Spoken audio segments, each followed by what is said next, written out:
तो दोस्तों एक बहुत ही अच्छी खबर निकल कर आ रही है। वैसे तो इस खबर से भारत को कोई लेना देना नहीं है, लेकिन इस खबर का इम्पैक्ट भारत के ऊपर प्रॉपर पड़ता है और हम भारतीयों के लिए ये खबर जानना बहुत ज्यादा अनिवार्य है, क्योंकि इस बार टर्की के सीधे ब्रह्मास्त्र के ऊपर अटैक किया गया है और इस ब्रह्मास्त्र के चलते भारत भी कहीं ना कहीं टर्की के निशाने पर था और इन सब चीजों को लेकर भारत को आगामी समय में परेशान करने की कोशिशें की जा रही थी।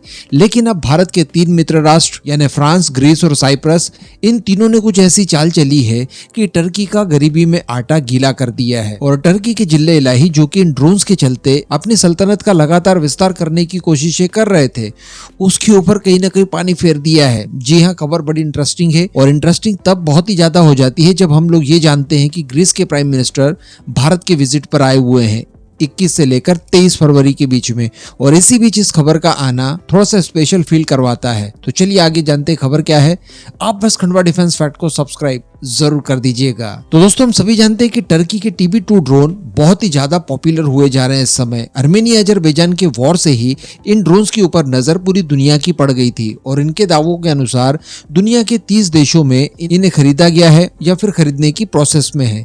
लेकिन इसी बीच रशिया यूक्रेन वॉर शुरू हो जाता है वर्ष 2022 में और ये इंसिडेंट्स मान लीजिए कि टर्की के लिए एक गोल्डन अपॉर्चुनिटी लेके आया। एक तरफ तो जहां पर टर्की रशिया के साथ अच्छे संबंधों का दावा करते हुए रशिया से जितना हो सके उतना फायदा उठाने की कोशिश कर रहा है। हम लोगों ने देखा ही है कि ईरान, रशिया और चाइना के ग्रुप में टर्की बहुत ज्यादा सहज महसूस करता है, लेकिन वहीं पर ये रशिया के खिलाफ आर्मेनिया को भी लगातार हथियार भेजे जा रहा था। अब यूक्रेन को लगातार ये हथियार भेजे जा रहा था जिसमें इसके ड्रोन्स भी शामिल थे और भी कई सारे तोप के गोले वगैरह थे। तो इन सारे हथियारों की सप्लाई जो टर्की के द्वारा यूक्रेन को की जा रही थी, ये कोई मुफ्त में नहीं की जा रही थी। ये इतने बड़े लेवल के देश अभी नहीं है, बल्कि इनका वित्त पोषण बाहर से होता है। बताया जाता है कि टर्की द्वारा जो भी वेपन्स यूक्रेन को सप्लाई किए जाते हैं उनका पूरा वित्त पोषण यूरोपियन यूनियन करता है और यूरोपियन यूनियन का ही हिस्सा साइप्रस, ग्रीस और फ्रांस भी है। तो अल्टीमेटली ग्रीस और साइप्रस का पैसा अपने कट्टर दुश्मन के घर पर जा रहा था। तो ये बात भला इन्हें कैसे सहन होती,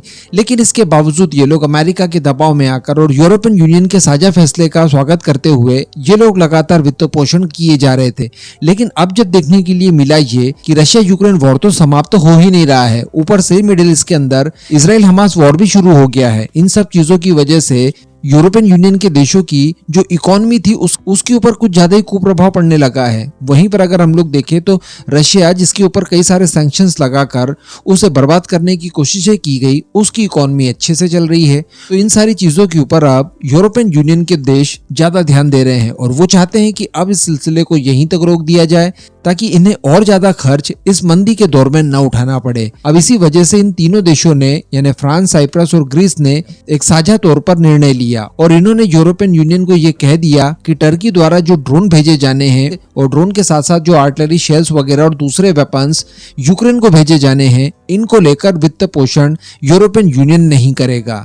और इन तीनों ही देशों ने यूरोपियन यूनियन के अंदर वीटो कर दिया है। इनके पास राइट है, ये वहां के सदस्य हैं। तो इनकी वीटो के बाद अब यूरोपियन यूनियन उस हथियारों की खेप का वित्त पोषण नहीं करेगा जो कि टर्की से यूक्रेन को भेजे जा रहे थे, जिसमें TB2 ड्रोन्स भी शामिल हैं।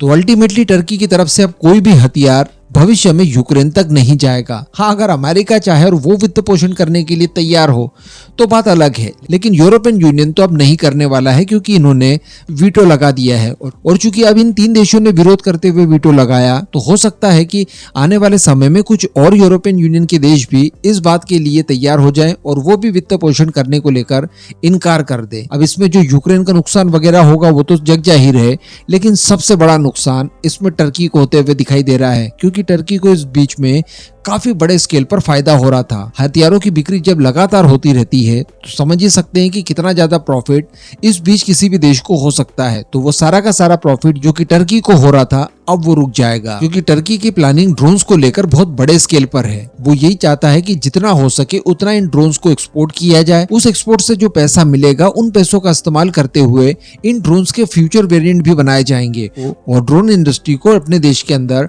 टॉप पर ले जाया जाएगा। तो जो वो एम्बिशन था इनका, वो कहीं ना कहीं यहाँ पर ब्रेक होते हुए दिखाई दे रहा है। हालांकि अभी भी उनके पास कस्टमर्स की कोई विशेष कमी नहीं है, लेकिन अगर बात की जाए यूक्रेन की, तो यूक्रेन को इस समय काफी बड़े स्केल पर और लगातार हथियारों की सप्लाई चाहिए थी, तो यहाँ से ज्यादा फायदा हो सकता था, लेकिन अफसोस कि अब वो नहीं मिलेगा। इस पूरे मुद्दे पर अब आपका जो भी मानना हो नीचे कमेंट करके जरूर बताइएगा।